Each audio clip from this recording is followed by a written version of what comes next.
बिस्मिल्लाहिर्रहमानिर्रहीम। अस्सलाम वालेकुम students, welcome back to my channel all about maths with Sahar. Video class 7 के लिए है चैप्टर 9 है factorization of algebraic expression and exercise 9A है रिजॉल्व इनटू फैक्टर्स। तो क्वेश्चन स्टार्ट करने से पहले अगर अभी तक आपने मुझे सब्सक्राइब नहीं किया तो जल्दी से सब्सक्राइब कर ले और साथ ही बेल नोटिफिकेशन को ऑन भी कर लीजिएगा, ये बिल्कुल फ्री है। तो क्वेश्चन हम 10 स्टार्ट करते हैं। जो इसका रिमेनिंग क्वेश्चन है ना 1 to 9, वो मैं सेपरेट 3 वीडियोस में समझा चुकी करवा चुकी हूँ, तो मैं डिस्क्रिप्शन में उसका भी लिंक ऐड कर दूंगी इन तीनों वीडियोस का, ठीक है। यहाँ प्लेलिस्ट भी आपको इसकी मिल जाएगी, तो आप जाके वो भी देख लीजिएगा। तो क्वेश्चन हम 10 स्टार्ट करते हैं। सिंपली हमारे पास यहाँ पे 4 टर्म्स हैं, 1 2 3 4, ठीक है। जितनी भी आपके पास टर्म्स हैं सबसे पहले तो आपने ये देखना है कि इनमें से कॉमन आ रहा है कि नहीं, होल में से। तो हम देख लेते हैं। सबसे पहले वाली वैल्यू में से ए है, दूसरे में भी ए है, तीसरे में ए नहीं है और ना ही फोर्थ में ए है, यानी कि दो में है और दो में नहीं है। इसी तरीके से बी की बात करते हैं तो बी फर्स्ट में भी है, सेकंड में भी है, लेकिन बाकी दो में नहीं है। तो जब हमारे पास टू टर्म आती है ना, यहाँ पे डिफरेंट कैटेगरीज होती हैं। जब हमारे पास टू टर्म हो तो टू में से कुछ कॉमन निकाल लेते हैं हम। अगर हमारे पास यहाँ पे थ्री टर्म्स हो तो हम फॉर्मूला कंप्लीट कर लेते हैं, यहाँ पेयर्स बना लेते हैं। लेकिन जब बात आती है ना फोर टर्म्स की, तो फोर टर्म्स में जब हमारे पास सब में से कुछ कॉमन नहीं ना निकल रहा होता, फिर हम क्या करते हैं, दो दो पार्ट्स ले लेते हैं और उनमें से सेपरेट कॉमन निकालने की कोशिश करते हैं। तो मैं यहाँ पे क्या करती हूँ, सबसे पहले क्वेश्चन को एज अ सोल्यूशन लिख देती हूँ।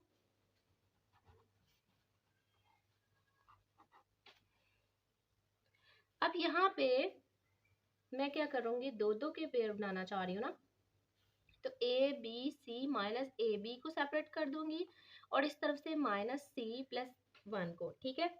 तो अब क्या करना है जी, अब हमें फर्स्ट टू टर्म में से कॉमन निकालना है और लास्ट टू टर्म में से कॉमन निकालना है। तो फर्स्ट टू टर्म हमें नजर आ रही है। आपने देखना है कि फर्स्ट हमारे पास ए है फर्स्ट टर्म में, यस। सेकंड टर्म में ए है, यस। तो आपने जब इसको बाहर निकालना है तो एक दफा बाहर निकालना है, ठीक है। जब हम कॉमन निकालते हैं तो एक दफा ही लिखते हैं। अब बी देखें, बी फर्स्ट टर्म में है, यस। सेकंड टर्म में है, यस। तो आपने क्या करना है, बी को भी निकाल लेना है बाहर, लेकिन लिखना एक दफा है। अब आपने क्या करना है, ब्रैकेट को ओपन करना है और जो चीजें मार्क के अलावा हैं, लाइक अगर ए भी मार्क है तो वो बाहर चला गया, बाकी बचा हमारे पास सी। तो आपने ब्रैकेट के अंदर सी, यहाँ पे बाकी बचा माइनस। अब ए भी बाहर और बी भी बाहर। जब हमारे पास कॉमन निकालने के बाद कुछ नहीं बचता ना, तो आपने याद रखना है वहां पे 1 बचता है, ठीक है। ये मैं पहली वीडियोस में भी बता चुकी हूँ और अब भी बता रही हूँ कि जब हमारे पास कुछ चीज नहीं बचती, यानी कि सारी चीजें कॉमन आ जाती हैं, तो बाकी क्या बच जाता है, 1।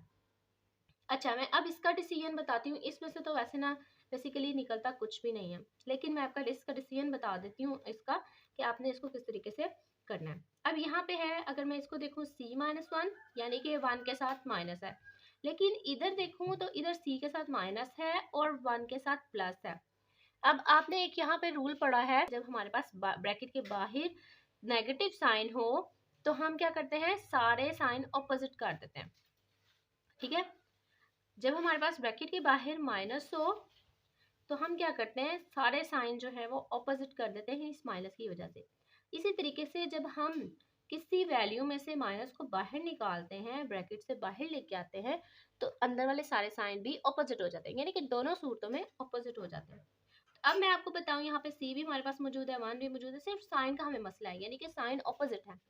तो मैं यहाँ पे माइनस निकाल दूंगी ताकि मेरे साइन इस जैसे हो जाए। यहाँ पे माइनस है तो यहाँ पे प्लस आ जाएगा, जो कि मैं नहीं लिख रही। यहाँ पे 1 के साथ प्लस है तो इस माइनस की वजह से यहाँ पे क्या हो जाएगा, माइनस। मैं इस तरह सेम लाने की कोशिश कर रही थी, और मैं क्यों कर रही थी, क्योंकि मुझे फैक्टर्स चाहिए थे। अगर मैं इसको यहाँ पे एज इट इज रहने देती ना, तो फिर मेरे फैक्टर्स नहीं निकलने थे। इसलिए मुझे कुछ ना कुछ काम करना था कि जिससे हमारे पास ये सेम वैल्यूज आ जाती, ठीक है। अब आपने इस सारी एक्सप्रेशन को एज अ होल ले लेना है। इस सब में से जो कॉमन आपको नजर आ रहा है ना, आपने वो लिखना है। जैसे हमारे पास ए बी फर्स्ट टर्म है, अब ये सारी एक टर्म है, ये सारी एक टर्म है। ए बी फर्स्ट टर्म में है, सेकंड टर्म में ए बी नहीं है, तो इसका मतलब हम सेकंड को देख लेते हैं। सी माइनस 1, आपने इसको एज अ एक नंबर लेना है, ठीक है। अगर आप ऐसे करेंगे ना, सी और सी अलग से निकालेंगे, 1 और 1 अलग से निकालेंगे, वो गलत होगा। सी माइनस 1, एक हमारे पास ये चीज कॉमन नजर आ रही है, दूसरे में भी यही है, मीन्स के दोनों टर्म में हमें नजर आ रहा है सी माइनस 1, सी माइनस 1। तो मैं क्या करूंगी, जब इसको बाहर निकाल लूंगी तो एक दफा लिखूंगी और बड़ी ब्रैकेट लगाती हूँ, ताकि मैं इनको रिप्रेजेंट कर सकूं कि ये बड़ी एक्सप्रेशन है, ठीक है, जिसमें से हमने सी माइनस 1 निकाला। अच्छा, मार्क की हुई फर्स्ट टर्म में से c माइनस 1 बाहर आ गया, बाकी क्या बचा, A B minus c minus 1 जो है वो मैंने बाहर निकाल लिया कॉमन की फॉर्म में, और यहाँ पे अब कुछ नहीं बचा, सेकेंड टर्म में ना कुछ भी नहीं है, लेकिन यहाँ पे हमें पता है कि 1 एग्जिस्ट करता है। तो मैं अगर इसको सिंप्लीफाई करूँ c minus 1 into A B minus 1, तो ये हमारे सिंपल फैक्टर्स बन गए। ठीक है, अगर कोई आपने और इसको करना है सिंप्लीफाई, तो ए बी को पहले लिख लें, A B minus 1 bracket c minus 1। ठीक है, अच्छा जी, जो क्वेश्चन नंबर 11 है वो देखने में बहुत ज़्यादा बड़ा लग रहा है, लेकिन ये बहुत छोटा सा है, तो हम इसको भी कर लेते हैं। सबसे पहले आपने देखना है क्वेश्चन को, आप क्या करोगे, एज अ सॉल्यूशन लिखोगे। तो मैंने ये सारी जो स्टेटमेंट है, वैसे बुक पे उन्होंने शॉर्ट फॉर्म में, यानी कि एक दो पार्ट में, दो लाइन्स में लिखी हुई है, मैंने इसको एक ही लाइन में लिखा है ताकि इसको करने में और कॉमन निकालने में ज़्यादा ईजी रहे। तो मैं जो है वो क्वेश्चन को एज अ सोल्यूशन लिख रही हूँ।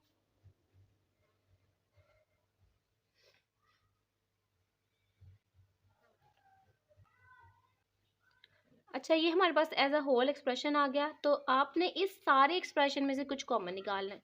आप हरगिज़ ये नहीं करेंगे कि ए को पहले सबसे मल्टीप्लाई करें फिर बी को, ये तो बहुत ही ज़्यादा लंबा हो जाएगा। इसलिए आपने सिंपली क्या करना है, आपको यहाँ पे कुछ कॉमन चीज़ें नज़र आएंगी। अब ये कितनी टर्म्स हैं, 1 2 3। मैं आपको थोड़ा सा और हाईलाइट करके बता देती हूँ कि ये कितनी हमारे पास टर्म्स है, 3 टर्म्स है। अब इन तीनों टर्म्स में से हमने कुछ कॉमन निकालना है। तो आपने सबसे पहले देखना है ए प्लस बी को, ए प्लस बी ले लेते हैं एज अ होल, और इसको देखते हैं दूसरी टर्म में बी प्लस सी। ये ए प्लस बी है, ये बी प्लस सी है, थर्ड में देखा सी प्लस ए, यानी कि तीनों आपस में मैच नहीं हो रही। और आप कभी भी ऐसे नहीं कर सकते कि बी भी आपको नजर आ रहा है सेम आप बाहर निकालें, जब आपके पास ब्रैकेट की फॉर्म में हो। अब हम देखते हैं दूसरी ब्रैकेट को। फर्स्ट टर्म में दूसरी ब्रैकेट को देखा मैंने p plus Q plus R, second में देखा p plus Q plus R. ठीक है, फिर थर्ड में देखा p plus Q plus R, यानी कि हमारे पास जो सेकेंड ब्रैकेट थी ना वो तीनों में मौजूद है। तो मैं इसको मार्क कर लेती हूँ। हमारे पास एक ये ब्रैकेट, सेकेंड ये ब्रैकेट और थर्ड ये ब्रैकेट। तो जब मैं इसको बाहर निकालूंगी, अच्छा जब मैं इसको बाहर निकालूंगी तो एक दफ़ा निकालूंगी। जैसे कि मैं आपको पहले भी बताती हूँ ना कि जितनी भी टर्म्स आपके पास हो जाएं, आपने उसमें से जब कॉमन निकालना होता है ना कुछ, तो आपने उसको लिखना एक दफ़ा होता है, बेशक वो 1000 टर्म्स में भी क्यों ना मौजूद हो। तो हम उसको जब बाहर निकालते हैं तो एक दफ़ा ही बाहर निकली जाती है। ठीक है, तो यहाँ पे हमारे पास simple p plus Q plus R जो है ये कॉमन आ गया। अंदर क्या बचा वो मैं बड़ी ब्रैकेट में लिख रही हूँ। देखें, फर्स्ट टर्म में से ये बाहर चला गया, अंदर बचा a प्लस बी, और मैं इसको अभी राउंडेड ब्रैकेट में लिखूंगी, प्लस सेकेंड ब्रैकेट में हमारे पास ये जो है बाहर चला गया, अंदर बचा हमारे पास बी प्लस सी, प्लस ये हमारे पास थर्ड ब्रैकेट में बाहर चला गया, बाकी बचा C plus A and bracket close. P plus Q plus R ये हमारे पास एज इट इज आ जाएगा। अब मैं इसको ओपन करके दिखाती हूँ आपको, और इसको हम और समराइज करेंगे। अभी हमारे पास ये फैक्टर्स की फॉर्म में नहीं आया, ये आगे फैक्टर की फॉर्म में, इसको भी हम करना चाह रहे हैं।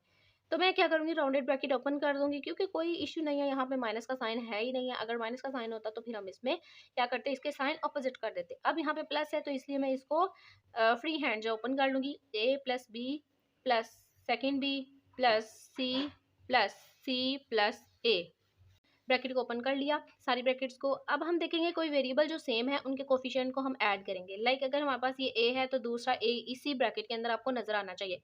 यस आ रहा है, यहाँ पे कुछ नहीं है तो प्लस, यहाँ पे कोई कोफिशिएंट नहीं तो 1, सेम यहाँ पे भी कोई कोफिशिएंट नहीं तो 1। इसका मतलब प्लस प्लस प्लस 1 में 1 ऐड किया तो 2a।